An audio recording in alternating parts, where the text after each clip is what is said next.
안녕하세요. 미래를 설계하라 경제 잡학사전 장진영입니다. 9월 18일 목요일 오늘의 방송은 정다운 아나운서와 함께합니다. 안녕하세요. 안녕하세요. 네, 간밤 미 연준이 시장의 예상대로 정책금리를 25bp 인하했습니다. 이번 인하는 지난해 12월 이후 9개월 만에 금리를 내린 것으로 도널드 트럼프 행정부가 들어선 이후에 첫 금리 인하인데요. 하지만 제롬 파월 연준 의장이 기자회견을 통해 추가 인하에 대한 신중한 입장을 보인 데다가 점도표 역시 매파적이었다라는 평가가 나오면서 달러 가치는 반등세를 보였습니다. 유로와 엔 등 이 주요국 통화 대비 달러의 가치를 나타내는 달러 인덱스는 96 중반까지 떨어졌다가 후반대로 다시 상승하는 모습을 보였는데요. 달러 강세에 1370원대까지 중반까지 내려갔던 원달러 환율도 상승 압력을 받을 것으로 전망되고 있습니다. 자세한 지수 상황 살펴보시면 다우지수는 0.57% 오른 46,018.32포인트로 종가 형성했습니다. 기술주 중심의 나스닥은 0.33% 하락하며 22,261.33포인트로 장을 마쳤고요. 대형주 중심의 S&P 500 지수는 0.1% 하락하며 3대 지수 모두 혼조세로 거래 마무리됐습니다. 다음으로 주요 글로벌 이슈들도 살펴보도록 하겠습니다. 오프닝에서 말씀드린 대로 오늘 새벽 많은 분들이 기다리셨던 연준의 금리 결정이 났습니다. 시장의 예상대로 금리를 0.25%포인트 내렸는데요. 보통 금리가 내리면 그 나라 돈의 가치도 함께 내려가는 게 일반적일 텐데 이번에는 조금 다른 상황이 펼쳐졌습니다. 금리 인하 발표 직후 달러 가치가 반등하고 이 때문에 원달러 환율도 다시 상승 압력을 받고 있는데요. 이 같은 상승세의 원인에는 제롬 파월 연준 의장의 기자회견이 있었습니다. 파월 의장은 금리를 내리기는 했지만 이번 금리 인하는 리스크 관리 차원이라고 말하면서 앞으로 추가 금리를 더 내릴지에 대해서는 신중한 태도를 보였습니다. 시장에서는 연말까지 금리를 여러 차례 더 내릴 것으로 기대를 했었는데요. 이런 기대에 찬물을 끼얹은 셈입니다. 연준 위원들의 향후 금리 예상치를 보여주는 점도표에서도 분위기가 드러났습니다. 연내 두 차례 추가 인하를 예상한 위원이 가장 많았었는데 이는 시장이 기대했던 것보다 훨씬 더 작은 폭입니다. 이런 파월 의장의 매파적인 발언 때문에 금리 인하에도 불구하고 달러 가치는 오히려 힘을 얻은 셈입니다.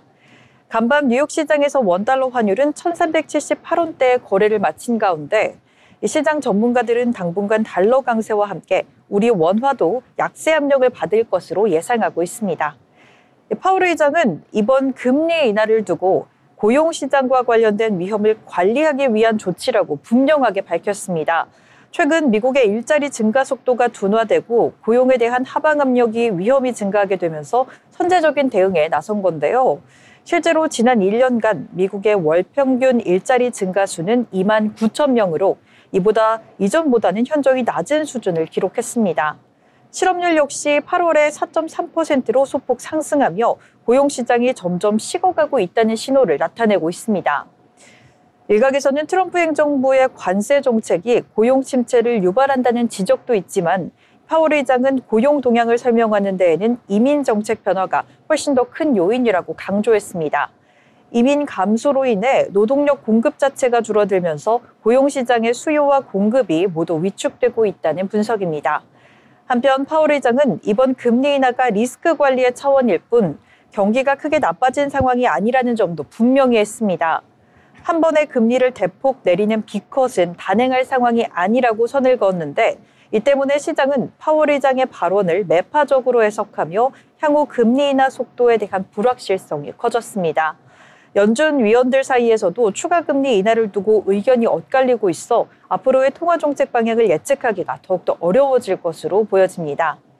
한편 미국 북부의 국경을 맞대고 있는 캐나다 역시 오늘 금리를 인하했습니다. 미국발 관세 정책에 따른 경기 침체에 대응하겠다고 밝혔는데요. 캐나다은행 기준금리를 2.75%에서 2.50%로 내렸습니다. 실제 캐나다의 2분기 GDP가 7분기 만에 첫 역성장을 기록하는 등 관세 정책 여파로 인해 수출과 투자가 급감하며 경제에 타격을 입은 것으로 드러났는데요. 캐나다은행은 이처럼 복합적인 요인으로 경제가 약화하고 인플레이션 상승 위험이 경감됨에 따라 금리 인하를 결정하기는 했지만 금리 결정 후 성명에서 향후 정책 방향에 대해 신중하게 나아갈 것이라며 그 과정에서 위험 요인과 불확실성에 특별한 주의를 기울일 것이라고 밝혔습니다. 이런 가운데 도널드 트럼프 미국 대통령이 영국 국빈 방문을 했습니다. 주목할 만한 점은 이번 방문에 맞춰 마이크로소프트, 구글 등 미국의 거대 기술 기업들이 영국에 대규모 투자를 발표했다는 점인데요. 마이크로소프트는 2028년까지 4년간 영국의 인공지능 인프라 구축을 위해 약 41조 원 투자하겠다고 밝혔습니다. 이 투자에는 대규모 데이터 센터 구축과 슈퍼컴퓨터 개발 등이 포함됩니다. 이에 앞서 구글도 약 9조 4천억 원 규모의 신규 투자를 발표했고 엔비디아와 오픈 AI 등 다른 빅테크 기업들도 영국에서 AI 관련 사업 확대를 예고하고 나섰습니다. 이들 미국 기업들이 영국에 투자하기로 한 총액은 무려 58조 원에 달합니다. 이러한 대규모 투자에는 최근 지지율 하락으로 어려움을 겪고 있는 영국 노동당 정부의 경기 부양 정책에 큰 힘이 될 것으로 보입니다. 이는 트럼프 행정부가 자국 우선주의를 내세우면서도 영국 등 주요 동맹국과의 경제 협력은 강화하겠다는 의지를 보여준 것으로 풀이됩니다. 특히 영국 제약회사인 GSK도 트럼프 대통령 방문에 맞춰 미국에 약 41조 원을 투자하겠다고 발표하면서 양국 간 활발한 투자 교류가 이어질 전망입니다. 이렇게 주요 글로벌 이슈들 살펴봤는데요. 다음으로 히트맵 열어서 종목별 움직임도 짚어보도록 하겠습니다. 오늘 특히 기술주들의 낙폭이 눈에 띄는 모습입니다. 엔비디아와 브로드컴이 각각 2.63%, 3.84% 하락하면서 반도체 관련주들의 부진을 이끌었는데요. 인공지능 열풍을 주도해온 반도체 기업들이 조정을 받으면서 관련 투자 심리가 위축된 것으로 분석됩니다. 시가총액 상위 기술주들도 엇갈린 흐름을 나타냈습니다. 마이크로소프트와 애플은 소폭 상승하며 강보합세를 지켜냈지만 구글과 메타, 아마존은 하락하며 힘을 쓰지 못하는 모습입니다. 이는 금리 인하에도 불구하고 기술주 전반에 걸쳐 차익 실현 매물을 내놓으면서 투자자들이 신중한 태도를 보이고 있다는 것을 보여주는데요. 반면 금융섹터는 비교적 선방하는 모습을 보였습니다. JP모건과 뱅크 오브 아메리카 등 주요 은행들이 상승하면서 시장의 하락을 일부 방어하는 역할을 해주는 모습입니다. 그렇다면 주요 기업들의 이슈들은 어떤 게 있었는지 조금 더 자세하게 짚어보도록 하겠습니다. 먼저 오늘 시장에서 이 엔비디아 주가가 3% 가까이 떨어지며 170달러 선 아래로 내려왔습니다. 가장 큰 원인은 중국 정부의 최신 AI 칩 구매 금지 조치 때문인데요. 파이낸셜스 타임 보도에 따르면 중국 당국이 바이트댄스, 알리바바 등 자국 기업들에게 엔비디아의 RTX 6000D 칩에 대한 테스트 및 주문을 중단하라고 통보한 것으로 알려졌습니다. 이 칩은 그동안 엔비디아가 미국의 수출 규제를 피해 이 중국 시장에 공급해왔던 제품입니다. 이 소식에 젠슨 황 CEO, 엔비디아의 CEO는 국가가 우리를 원해야 시장에 서비스할 수 있다고 실망감을 표하며 미중 간의 더 큰 의제가 해결되길 바란다고 언급했습니다. 한때 수출 재개 가능성이 보였던 상황에서 다시 한번 악재가 불거지면서 주가에 직접적인 타격을 준 것으로 풀이됩니다. 반면 테슬라 주가는 오히려 1% 넘게 오르며 강세를 이어갔습니다. 심지어 미국 교통당국이 테슬라의 잇따른 전기차 문 열림 이 사고로 인해 조사에 착수했다는 악재 소식에도 불구하고 반등해서 강세를 보인 건데요. 이러한 상승세의 배경에는 지난 주말 일론 머스크 CEO가 10억 달러 규모의 자사주를 매입한 것이 가장 큰 영향을 미친 것으로 보입니다. 머스크의 자사주 매입은 시장의 테슬라의 최악의 시기는 지났다며 이런 신호를 줬고 개인 투자자들이 다시 테슬라 주식을 사들이기 시작하면서 주가를 끌어올렸다는 분석입니다. 그 덕분에 테슬라는 최근 5거래일간 22%, 한 달간 28%나 상승하는 등 강한 상승 랠리를 펼치고 있습니다. 마지막은 메타의 소식입니다. 오늘 새벽 페이스북 모회사인 메타가 메타 커넥트 2025 연례 행사에서 디스플레이가 탑재된 첫 번째 스마트 안경 메타 레이벤 디스플레이를 공개했습니다. 이 제품은 스마트폰을 대체할 차세대 기기로서 주목받고 있는데요. 마크 저커버그 CEO는 이 안경을 첫 AI 안경이라고 소개하며 사용자가 보고 듣는 것을 AI가 인식하고 이미지나 영상을 생성하는 기능이 있다고 밝혔습니다.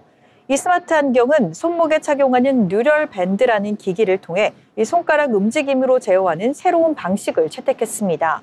메타의 AI 챗봇이 장착돼 실시간 대화나 번역이 가능하고 카메라를 통해 사진이나 동영상 또한 촬영할 수가 있습니다. 가격은 $799부터 시작하며 오는 30일부터 판매될 예정입니다. 과연 메타의 신작이 주가 반등으로까지 이어질 수 있을지 주목해야겠습니다. 이렇게 미증시의 흐름 한번 짚어봤는데요. 이어서 저희는 기업에 대해서 알아보는 시간 가져보도록 하겠습니다. 다은 아나운서 오늘의 기업 전해주시죠. 오늘은 전기차 분야에서 새로운 혁신을 일으키고 있는 기업, 포엔을 소개해드리겠습니다. 여러분, 요즘 길거리에 전기차 많이 보이지 않으세요? 전 세계적으로 전기차 수요가 급격히 늘고 있습니다. 그런데 말이죠. 전기차가 많아지는 만큼 새로운 문제가 하나 생기고 있습니다. 바로 사용이 끝난 배터리를 어떻게 처리할 것인가 하는 문제입니다. 전기차 배터리는 크기가 크고 한번 쓰고 버리면 환경에 큰 부담을 줍니다. 게다가 값비싼 배터리를 그대로 폐기한다는 건 경제적으로도 큰 손실이죠. 그런데 여러분, 만약 이런 배터리를 다시 살렸을 수 있다면 어떨까요? 바로 그 해답을 찾은 기업, 오늘의 주인공 포엔입니다. 포엔은 2020년 현대자동차 출신 창업자들에 의해 설립됐습니다. 창업자들은 자동차 업계 현장에서 직접 배터리 문제를 경험했죠. 그 경험 끝에 하나의 결론에 도달했습니다. 새 배터리를 만드는 것보다 이미 사용한 배터리를 안전하게 재가공하는 게 더 시급하다. 그리고 그렇게 다시 활용할 방법을 찾는 것. 바로 그 결론이 창업자들을 움직였습니다. 포엔의 시작은 바로 여기에서 비롯된 겁니다. 그렇다면 포엔은 어떤 기술로 배터리를 되살릴까요? 크게 세 가지 기술이 있습니다. 첫째, 배터리 성능 분석 기술입니다. AI와 데이터를 활용해 배터리의 남은 수명과 상태를 정밀하게 측정합니다. 외형만 보고 판단하는 게 아니라 내부 전기적 특성과 성능까지 꼼꼼히 분석하죠. 이 과정을 거쳐야 어떤 배터리를 다시 쓸 수 있고 어떤 배터리를 해체해야 할지 정확히 알 수 있습니다. 둘째, 재활용 프로세스 최적화 기술입니다. 배터리를 해체하고 소재를 분리한 뒤 안전성을 확보해 다시 조립합니다. 그리고 실제 산업 현장이나 전기차에서 문제없이 작동하는지 철저히 검증하죠. 이 과정을 통해 재활용 배터리에 대한 불안감을 줄이고 경제성과 신뢰성을 동시에 확보할 수 있습니다. 셋째, AI 기반 데이터 관리 기술입니다. 포엔은 배터리를 되살리는 데서 멈추지 않습니다. 수많은 데이터를 모아 어떤 배터리가 얼마나 더 쓸 수 있는지, 언제 교체해야 하는지 예측합니다. 덕분에 고객사는 효율적인 재활용 계획을 세울 수 있고 안전사고 위험도 줄일 수 있죠. 이 세 가지 기술이 만나면 단순한 재활용을 넘어 지속 가능한 친환경 에너지 순환 구조가 완성됩니다. 이게 바로 포엔의 진짜 힘입니다. 성과도 뚜렷합니다. 2023년 기준 포엔은 3,000개 이상의 배터리를 재활용했습니다. 또 국내 전기차 제조사와 협력하며 사업을 넓혀가고 있습니다. 최근에는 독일과 미국 시장 진출도 추진 중입니다. 이제는 한국을 넘어 글로벌 전기차 시장에서도 주목받고 있습니다. 그리고 포엔의 기술은 전기차에만 머무르지 않습니다. 앞으로는 산업용 에너지 저장 장치, 스마트 그리드, 재생에너지 저장 같은 분야로 확장될 수 있습니다. 즉, 전기차를 넘어 우리 생활 전반의 에너지 문제를 해결할 수 있는 기술이라는 겁니다. 결국 포엔은 단순한 스타트업이 아닙니다. 한국 전기차 산업 전반에 영향을 주는 핵심 기업입니다. 또 세계 친환경 에너지 분야에서도 주목받는 혁신 기업이죠. 여러분, 배터리 재활용은 단순한 경제적 이익을 넘어 지구 환경 보호와 직결되는 문제입니다. 쓰고 버리는 시대에서 다시 살려 쓰고 순환시키는 시대로 나아가는 것. 이게 바로 우리가 가야 할 길이고 포엔이 앞장서는 이유입니다. 앞으로 전기차 보급이 확대되고 각국의 친환경 정책이 강화될수록 포엔의 기술은 더 큰 주목을 받을 것입니다. 포엔, 이들은 단순한 배터리 재활용 기업이 아니라 친환경 에너지 산업의 미래를 바꾸는 기업입니다. 오늘 방송이 여러분께 지속 가능한 미래와 혁신 기술에 대한 이해를 조금 더 넓히는 시간이 되었길 바랍니다. 전기차 기업 포엔의 이야기 아주 자세하게 설명을 해주셨습니다. 그럼 이어서 저희는 오늘 나온 신문에서 발췌한 기사를 한번 만나볼 텐데요. 먼저 첫 번째 소식 살펴보도록 하겠습니다. 오늘의 첫 번째 소식입니다. 도널드 트럼프 미국 대통령이 한국 최대 수출품인 반도체, 자동차 이상의 관세를 부과할 수 있다는 뜻을 밝히면서 한국 경제에 비상등이 켜졌습니다. 트럼프 대통령은 최근 백악관을 나서면서 반도체와 의약품에 고율의 관세를 부과하겠다는 뜻을 재차 밝혔습니다.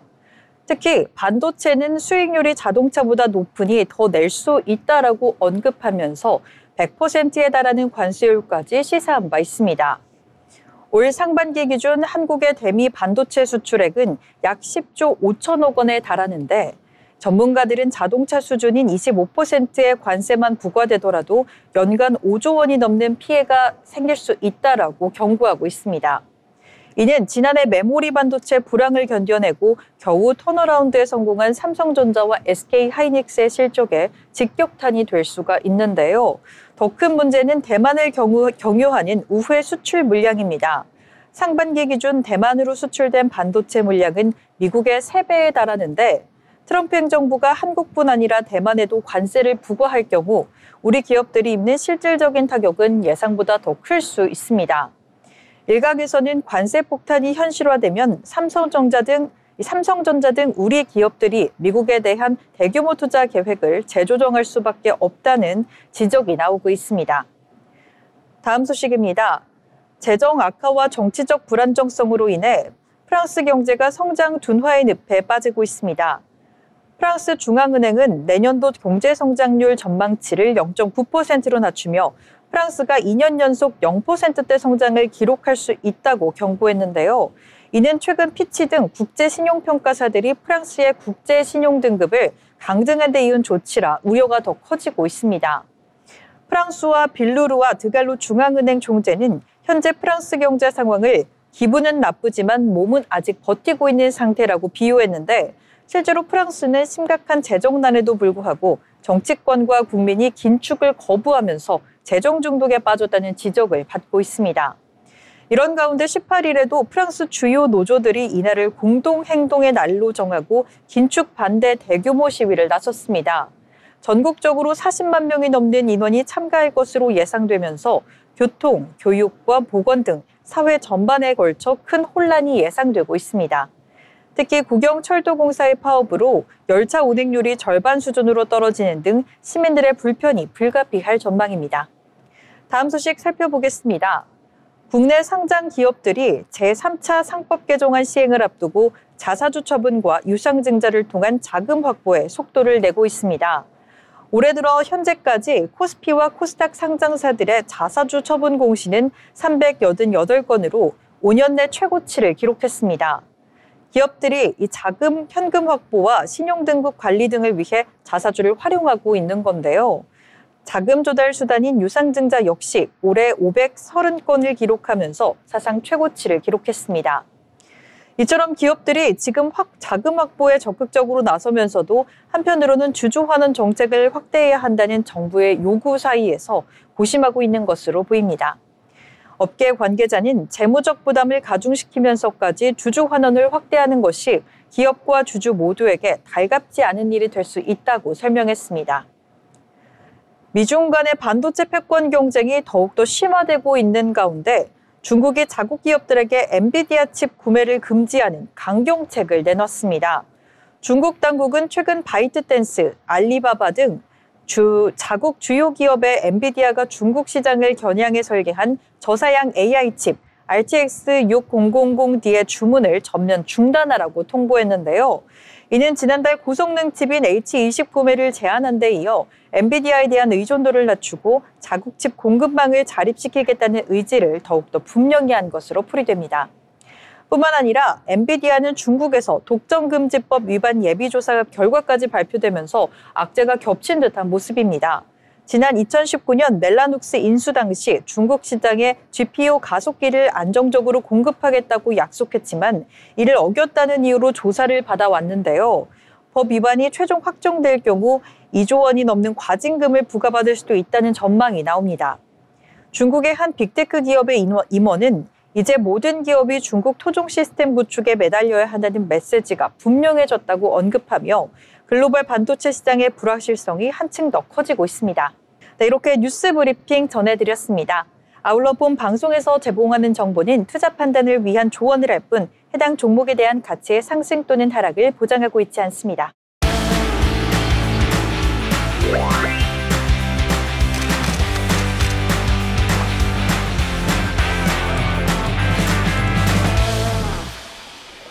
네, 이번 시간은 전국의 축제, 전시, 맛집, 핫플레이스를 소개하는 어디 갈까 시간입니다. 오늘도 전승환 아나운서와 함께합니다. 어서 오세요.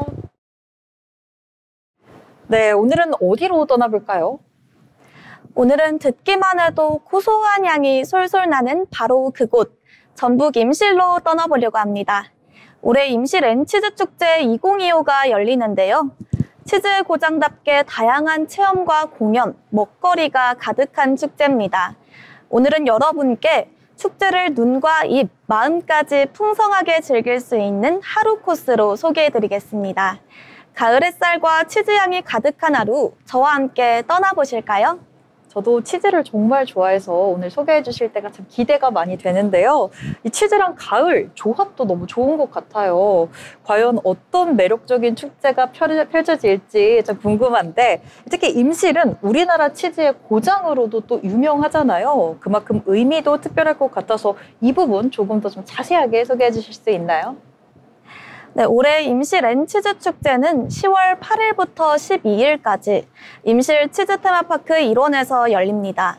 임실은 한국 최초로 치즈를 만든 지정환 신부가 자리 잡았던 곳으로 한국 치즈 역사와 깊게 연결되어 있는 곳인데요.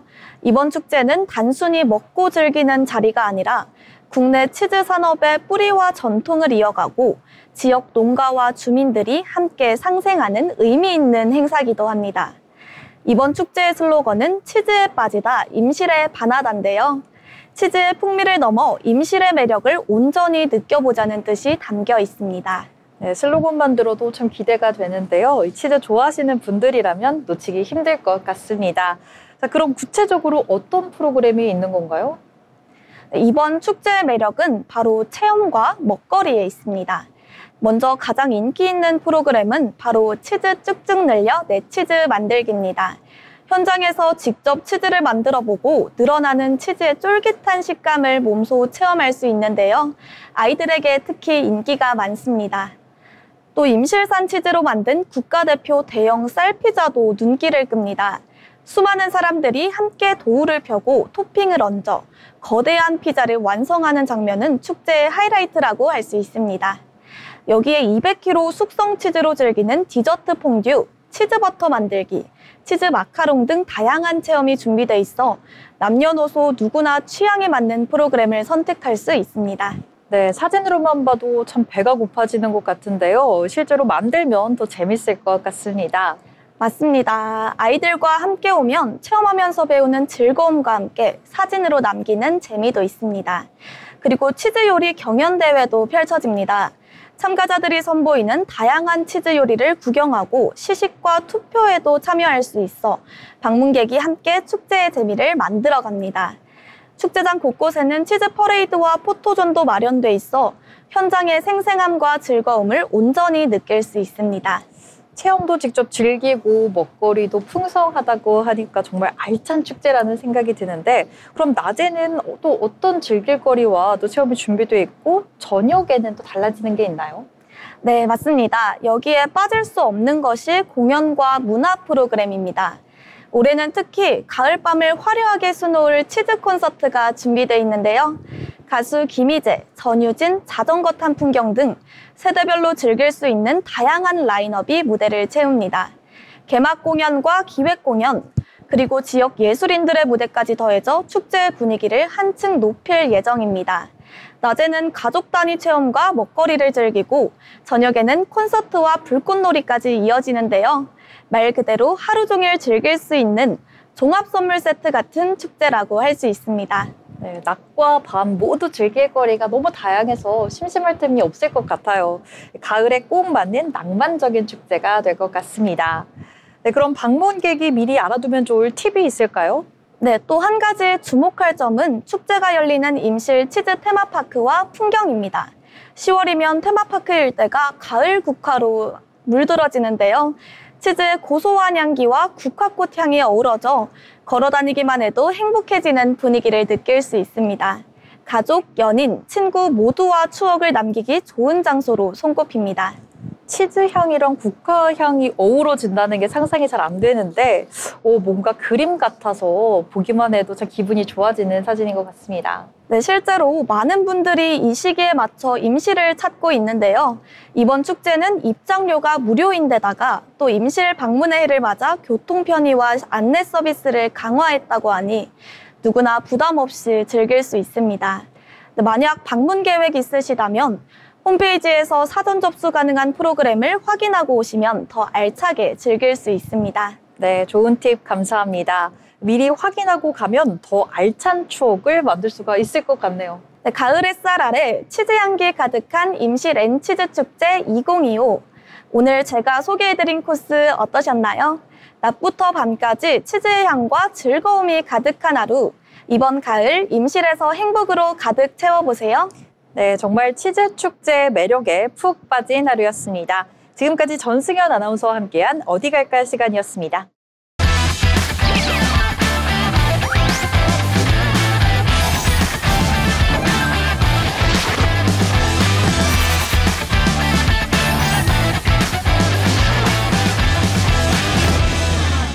네, 이번 시간은 투자의 고수가 되고 싶은 아나운서들이 주식 경제 이야기 나눠보는 시간입니다. 먼저 국내 증시부터 요약해보고 넘어가 보겠습니다. 오늘 코스피가 반등에 성공하며 이틀 만에 또다시 사상 최고치를 갈아치웠는데요. 코스피는 전일 대비 47.9%, 1.40% 상승한 3,461.30의 거래를 마쳤습니다. 코스피 지수가 3,460선을 돌파한 것은 이번이 사상 최초인데요. 외국인과 기관이 하루 만에 다시 돌아와 사들여준 덕분으로 풀이가 되고 있습니다. 전일 코스피는 12거래일 만에 약세로 마감했지만 새벽에 열린 9월 미 FOMC 회의에서 연준이 시장 예상대로 25bp 금리 인하와 연내 2차례의 추가 인하를 시세하면서 반등에 성공한 모습인데요. 자세한 지수 상황 살펴보도록 하겠습니다. 코스피는 오늘 시장에서 1.40% 상승해주며 3,461.30포인트로 거래를 마쳤습니다. 투자자별 매매 동향을 살펴보시면 외국인과 기관이 거세게 사들여준 모습인데요. 개인이 7,816억 원 던져낸 매물을 외국인 2,838억 원, 기관이 4,308억 원 쌍그리 매수세로 받아줬습니다. 다음으로 코스닥도 한번 살펴볼 텐데요. 코스닥은 1.37% 조금 더 올라와줬습니다. 857.11포인트로 거래를 마친 모습인데요. 코스닥 역시 투자자들이 개인 투자자가 매물을 좀 던져내는 모습입니다. 2,053억 원 팔아치운 이 매물을 외국인과 기관이 역시나 받아내줬는데요. 외국인이 525억 원, 기관이 1,618억 원 쌍그리 매수세 보였습니다. 그렇다면 시가총액 상위 종목들의 움직임도 한번 살펴보도록 하겠습니다. 먼저 코스피를 살펴보겠습니다. 코스피 오늘 전반적으로 상위 종목들이 상승을 해준 모습인데요. 특히 삼성전자는 오늘 2.94% 상승하며 85,500원으로 마감했습니다. 이로써 약 13개월 만에 8만 전자를 회복하고 52주 신고가를 경신했는데요. 이는 외국인과 기관의 동반 순매수와 미국발 금리 인하 기대감에 따른 것으로 보입니다. SK하이닉스 역시 오늘 장에서 거세게 상승분을 보여줬는데요. 5.85%, 6% 가까이 급등하며 35만 3천 원에 마감해 50인주 신고가를 경신해냈습니다. 고대역폭 매물이 HBM 시장에서 경쟁 우위를 점하고 또 서버 주문 증가에 대한 기대감이 주가를 끌어올린 것으로 풀이되고 있습니다. 이 LG 에너지솔루션 역시 1.29% 상승하며 견조한 흐름 나타냈고요. 이 전기차 시장 성장 및 이 미국 IRA 수혜 기대감이 긍정적으로 작용한 것으로 보여집니다. HD현대중공업은 0.20% 상승했지만 조선주는 전반적으로 약세를 보인 편이었습니다. 다음으로 코스닥 시장도 한번 살펴보도록 하겠습니다. 코스닥도 전반적으로 상위 종목들 빨간불을 켜내준 모습인데요. 대장주인 알테오젠 0.11% 오르며 47만 3,500원을 거래됐습니다. 거래가 마무리됐습니다. 에코프로와 에코프로비엠 형제주는 나란히 상승하는 모습을 보여줬는데요. 리튬 가격 상승과 추가 수주 기대감 등이 영향을 미친 것으로 풀이되고 있습니다. 이 펩트론은 보합권에 머물렀고 이 파마레서치는 1.78% 하락한 모습입니다. 전반적으로 로봇주들이 좀 강한 모습이었습니다. 레인보우 로보틱스 3.86% 상승하며 29만 6천 원에 거래가 됐고요. ABL 바이오 0.40% 그리고 리가켄 바이오가 0.41% 상승해주며 빨간불을 켜냈습니다. HBL 역시 1.80% 상승불을 켜냈지만 시총 상위 제약바이오 종목들은 일부 하락세를 보였습니다. 네, 이렇게 전반적으로 국내 증시 상황 한번 살펴봤는데요. 오늘 시장에서 주목해볼 만한 특징적인 종목은 어떤 게 있을지 한번 짚어보도록 하겠습니다. 오늘 제가 가져온 특징주는 바로 첫 번째로 카카오를 소개를 해드리려고 하는데요. 카카오 주가가 연준의 금리 인하라는 거시적 환경과 자체적인 성장 모멘텀에 힘입어 3% 가까운 상승세를 보여줬습니다. 간밤 미국 연준이 시장 예상대로 기준금리를 25bp 인하했었죠. 이날의 대표적 수혜주로 꼽히는 카카오에 매수세가 몰린 것으로 풀이됩니다. 여기에 더해 오는 23일부터 열리는 개발자 컨퍼런스 이프 카카오를 앞두고 투자자들의 기대감이 커진 것도 주가 상승에 힘을 보태줬습니다. 카카오는 이 행사에서 메신저 중심의 카카오톡을 소셜 플랫폼으로 바꾸는 대대적인 앱 개편 내용을 발표할 예정인데요. 증권가에서는 이번 개편으로 카카오톡 체류 시간이 늘고 신규 AI 서비스와 챗GPT 온보딩 등 강력한 모멘텀이 발생할 것으로 예상하고 있습니다. 미래에셋증권은 카카오의 목표 주가를 8만 원으로 상향 조정하며 긍정적인 전망을 내놨습니다. 금리 인하와 자체적인 플랫폼 혁신이라는 쌍그리 호재를 만난 카카오가 새로운 성장 사이클에 진입할 수 있을지 투자자들의 이목이 집중되고 있는데요. 살펴보시면 오늘 시가부터 상승 출발했습니다. 0.32% 상승 출발했던 카카오는 장중 내내 거센 상승세를 연출했는데요. 4% 이상 터치를 했던 카카오는 조금은 미끄러지는 모습 보이면서 3.36%, 그래도 3%대 이상 상승해준 모습으로 64,600원에 거래에 마무리된 모습입니다. 오늘의 시장 카카오의 흐름을 한번 살펴봤는데요. 그렇다면 두 번째 제가 소개해드릴 종목 바로 만나보겠습니다. 두 번째는 바로 이 시총 상위 종목인 SK하이닉스. 오늘 하루 만에 반등에 성공하며 다시금 시장의 주목을 받고 있어 한번 가져와 봤는데요.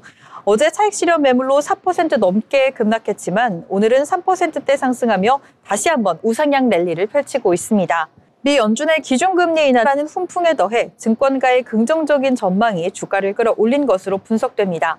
특히 BNK 투자증권은 SK하이닉스의 HBM 사업 내 경쟁 우위를 높이 평가하며 목표 주가를 기존 35만 원에서 40만 원으로 상향 조정했습니다. 이는 SK하이닉스의 주가가 다시 한번 재평가받을 가능성이 크다고 본 건데요. 이와 함께 디램과 낸드 전반의 가격 상승 기대감 역시 유지되면서 반도체 업황 회복에 대한 강한 기대감이 반영될 것으로 보여집니다. 또 신한투자증권의 오강호 연구원은 범용 디램 가격 상승 랠리에 이어 낸드 전반의 상승 추세도 확인될 것이라며 낸드 공급사들의 가격 인상 시점은 올 3분기 이후로 본격적인 반영 시점은 연말로 추정된다고 분석했습니다. 삼성전자 역시 장중 52주 신고가 최고가인 8만 원을 기록했습니다. 삼성전자가 장중 8만 원을 기록한 건 지난해 8월 19일 8만 100원을 터치한 이후 약 13개월 만인데요. 오늘 삼성전자의 주가 상승세를 이끈 건 역시나 외국인 투자자였습니다. 외국인은 이달 들어서만 삼성전자 2조 7,518억 원을 순매수했고 기관도 1조 2,481억 원을 사들였습니다. 증권가에서는 삼성전자가 본격적인 밸류에이션 정상화 국면에 들어섰다고 진단하며 목표 주가를 잇따라 상향 조정하고 있습니다. 증권가의 긍정적인 평가를 받으며 오늘 장에서 삼성전자는 8만 원을 회복했고 8만 전자로 장을 마쳤는데요. 또한 SK하이닉스 역시 오늘 장에서 더 강한 모습을 나타냈습니다. 고가로는 6.73% 상승하며 35만 7천 원 선을 터치했지만 윗꼬리가 살짝 달리면서 힘이 다소 빠졌습니다. 하지만 그래도 6% 가까이 유지를 해주면서 35만 4,500원에 거래 마무리되는 모습입니다. 네, 이렇게 오늘의 특징주 정리를 해봤는데요. 저희와 함께 하시면서 특징주 한번 잡아보시는 것도 좋을 것 같습니다. 이번에는 인물에 대해 한번 알아보는 시간 가져보도록 할 텐데요. 다운 아나운서 인물 전해주시죠. 오늘은 한국 뷰티 업계에서 지금 가장 주목받고 있는 인물을 소개해드리겠습니다. 프리미엄 비건 뷰티 브랜드 달바글로벌의 수장 반성현 대표인데요. 달바라는 이름 아마 들어보신 분들 많으실 겁니다. 특히 승무원 미스트라는 별명으로 잘 알려진 퍼스트 스프레이 세럼. 전 세계 소비자들 사이에서 입소문을 타며 큰 사랑을 받은 제품. 그 주인공이 바로 반성현 대표입니다. 반성현 대표는 서울대학교 산업공학과를 졸업했습니다. 공학적 분석 능력을 기반으로 문제 해결력과 체계적 사고를 키워왔죠. 졸업 후에는 네이버에 입사해 개발과 전략을 담당했습니다. 당시 빠르게 성장하던 IT 업계에서 디지털 기술과 데이터 분석의 힘을 직접 체득했습니다. 이후 글로벌 전략 컨설팅사 아서드리틀과 AT커니에서 팀장으로 근무하며 시장 분석과 브랜드 포지셔닝, 글로벌 기업들의 전략 수립까지 경험했습니다. 겉으로 보기엔 뷰티와는 거리가 멀어 보이는 경력이지만 이 모든 경험이 훗날 달바글로벌 창업의 든든한 토대가 되었던 겁니다. 2016년 반 대표는 과감한 결정을 내립니다. 바로 달바글로벌을 설립하고 단일 브랜드 전략을 선택한 것이죠. 여러 브랜드를 동시에 운영하는 대신 오직 하나의 브랜드에 집중해 세계적인 톱 브랜드로 성장시키겠다. 쉽지 않은 선택이었지만 그는 이를 통해 브랜드의 정체성을 강화하고 소비자에게 신뢰감을 줄 수 있다고 확신했습니다. 그리고 선택한 키워드는 두 가지였습니다. 바로 비건, 그리고 프리미엄. 화이트 트러플과 같은 고급 원료로 차별화를 꾀하며 자연주의와 고급스러움의 결합이라는 브랜드 아이덴티티를 확실히 다졌습니다. 대표 제품인 퍼스트 스프레이 세럼은 미스트의 간편함과 세럼의 영양감을 동시에 잡자는 아이디어에서 시작됐습니다. 하지만 아이디어만으로는 충분치 않았습니다. 분사력, 입자의 크기, 흡수력, 향까지 소비자가 느끼는 작은 불편 하나까지 개선하며 수십 차례의 테스트를 거쳤습니다. 그 결과 단순히 화장품이 아니라 소비자 경험을 바꾸는 혁신적인 제품으로 탄생했고 승무원들이 애용한다는 입소문 덕분에 승무원 미스트라는 애칭으로 국내는 물론 글로벌 시장에서도 큰 사랑을 받게 됐습니다. 달바글로벌의 성장세는 놀라울 정도입니다. 2024년 매출은 약 3천억 원, 영업이익은 무려 600억 원에 달했습니다. 이는 단순한 수치 이상의 의미가 있습니다. 국내에서만 머무르지 않고 일본, 러시아, 북미, 유럽, 동남아시아 등 전 세계 6개 권역에서 수백억 원 매출을 달성하며 진정한 글로벌 뷰티 브랜드로 도약한 것이죠. 여러분, 한국에서 시작된 브랜드가 이렇게 빠른 시간 안에 성장해서 이제는 세계 시장에서도 인정받고 있습니다. 정말 놀랍지 않으신가요? 반성현 대표가 강조하는 건 늘 같습니다. 제품이 모든 것의 시작이다. 아무리 화려한 마케팅도 결국 소비자가 만족하지 못하면 무용지물이라는 겁니다. 그래서 달바는 작은 불편까지 개선하며 완성도를 높이고 소비자가 체감하는 가치를 최우선으로 두고 있습니다. 또한 그는 내부 구성원들과의 동반 성장을 중시합니다. 스톡 옵션을 통해 직원 모두가 주인의식을 갖게 하고 효율성과 감성을 동시에 살리는 조직 문화를 만들어가고 있습니다. 이런 문화가 달바글로벌의 빠른 성장 뒤에 숨은 또 다른 원동력이 되고 있습니다. 2025년 달바글로벌은 드디어 코스피 상장에 성공했습니다. 단순한 자본 조달이 아니라 한국을 대표하는 글로벌 뷰티 기업으로 도약하겠다는 신호탄이었습니다. 앞으로의 목표는 더욱 분명합니다. 2028년까지 매출 1조 원, 해외 매출 비중 70% 달성, 그리고 단순히 화장품을 판매하는 기업을 넘어 소비자에게 라이프 스타일과 경험을 제안하는 슈퍼 브랜드로 성장하는 것. 여러분, 앞으로 달바가 보여줄 여정이 더욱 기대되지 않으신가요? 달바 글로벌의 이야기는 단순히 한 기업의 성공담이 아닙니다. 한국 뷰티 산업이 어떻게 세계 무대에서 경쟁력을 키우고 글로벌 시장에서 자리를 잡아가는지 보여주는 살아있는 사례입니다. 작은 아이디어에서 출발해 지금은 글로벌 시장에서 인정받는 브랜드로 성장한 달바 글로벌.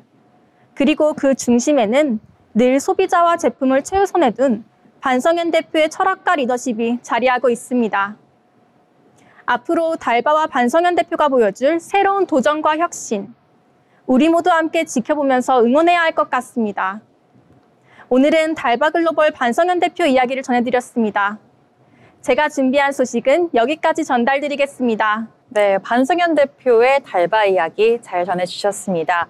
이어서 저희는 복잡한 리포트를 알기 쉽게 전해드리는 투자 리포트 시간을 한번 전해드리려고 하는데요.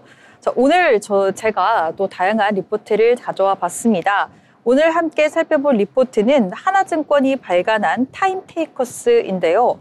AI가 가져올 새로운 시대의 핵심 키워드를 아주 흥미롭게 풀어내고 있어 한번 소개를 해드리려고 합니다.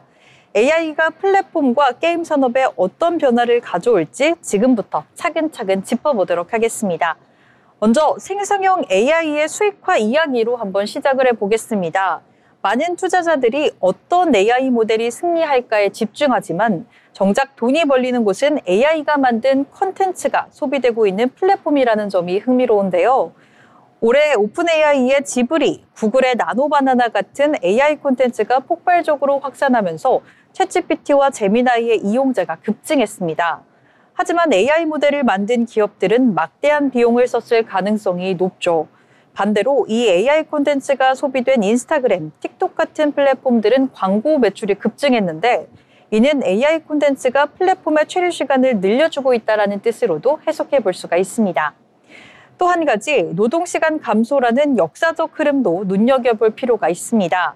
지난 150년간 전 세계 노동시장은 절반으로 줄었고 앞으로도 AI 분야의 여가 시간이 계속 늘어날 텐데요.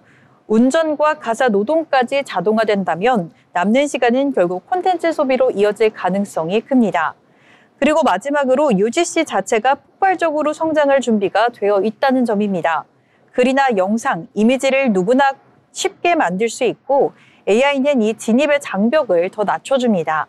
이제는 콘텐츠의 양이 상상할 수 없을 정도로 불어날 거고 이 생태계를 가진 플랫폼은 사용자의 시간을 독점하면서 수익을 확대해 나갈 수 있습니다.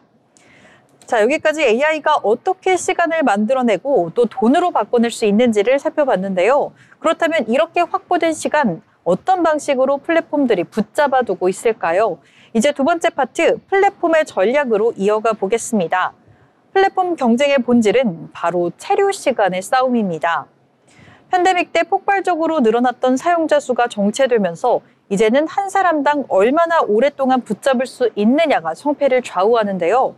플랫폼이 총력전을 펼치는 이유는 간단합니다. 체류 시간은 광고 단가와 직결되기 때문입니다. 국내 기업들은 이미 국민 대부분이 가입자라 더 많은 시간을 빼앗는 전략이 필수적이죠. 이 싸움에서 가장 강력한 무기가 바로 숏폼입니다. 짧으니까 금방 끝나겠지 싶다가 계속해서 다음 영상을 보게 되는 경험 다들 한 번쯤 있으실 텐데요. 틱톡은 이 숏폼 덕분에 미국에서 하루 평균 100분 이상의 체류 시간을 이끌어냈습니다. 제작커들이 낮아 누구나 쉽게 참여할 수 있다는 점도 숏폼 생태계 활성화의 큰 이유입니다. 그런데 이 숏폼의 힘은 단순히 짧아서가 아닌 압도적인 콘텐츠의 양에 있습니다.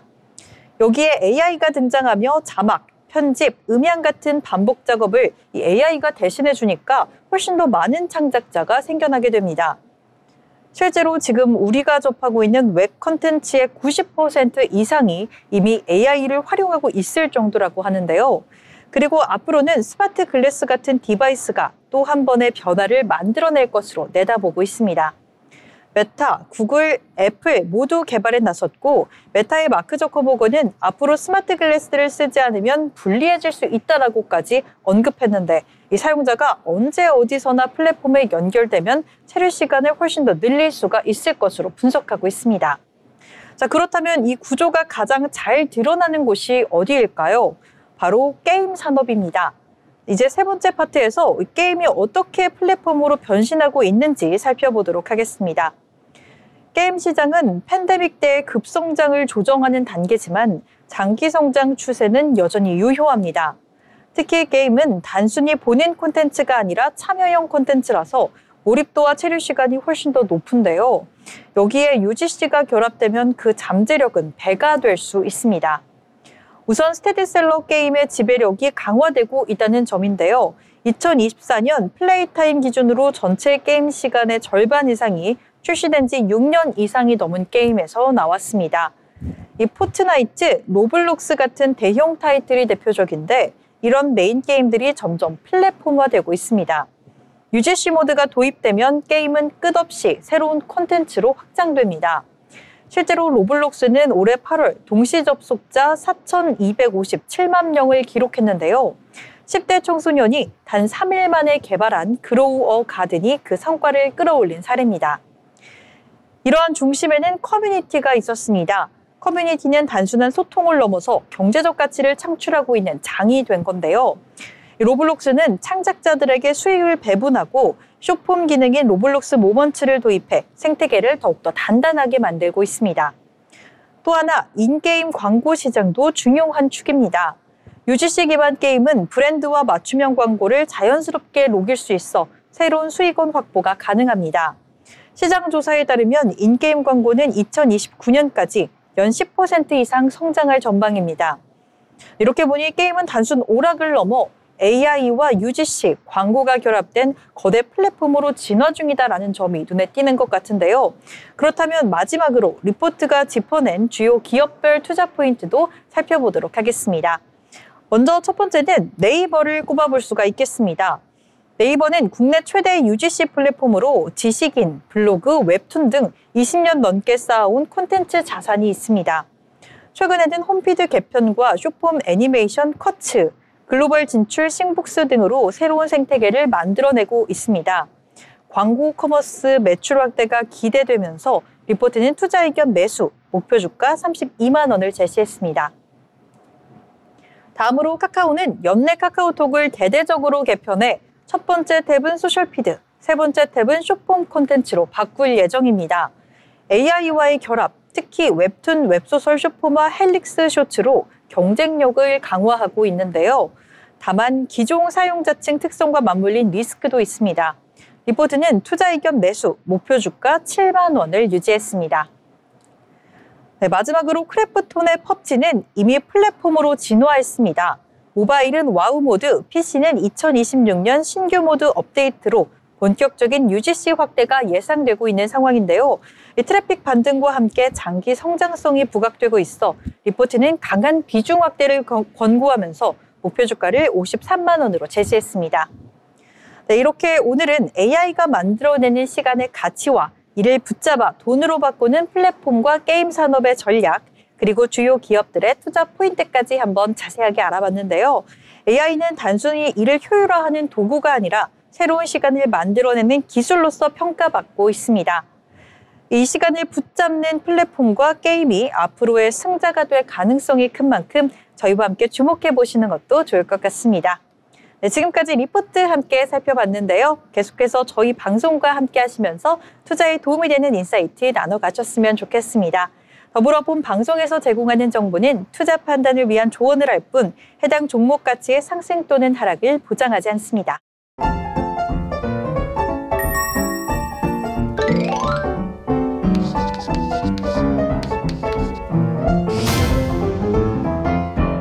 네, 이렇게 오늘 국내 증시도 저희와 함께 쭉 살펴봤는데요. 이번에는 저희 아나운서들이 한 줄로 요약해보는 한 줄 평 시간을 가져보도록 하겠습니다. 먼저 다운 아나운서, 오늘 시장 어떻게 보셨나요? 네, 오늘 뉴욕 증시는 연준의 금리 인하에도 경기 전망 불확실성 탓에 상승폭이 제한됐습니다. 반면 국내 코스피는 반도체 대형주 중심으로 강세를 보이며 상승 마감했습니다. 결국 글로벌 금리 인하 기대감과 기술주 수요가 국내 시장을 끌어올린 하루였습니다. 네, 오늘 국내 증시 정말 무서운 줄 모르고 질주하고 있는 모습을 연출했는데요. 저는 우리 증시를 이렇게 한번 요약해보고 싶습니다. 올라갔지만 더 올라가길이라고 정리해보면서 오늘 방송 마무리해보겠습니다. 내일도 저희 방송과 함께해 주시면서 성공적인 투자 계획 세우시길 바라겠습니다. 시청해주신 여러분 고맙습니다.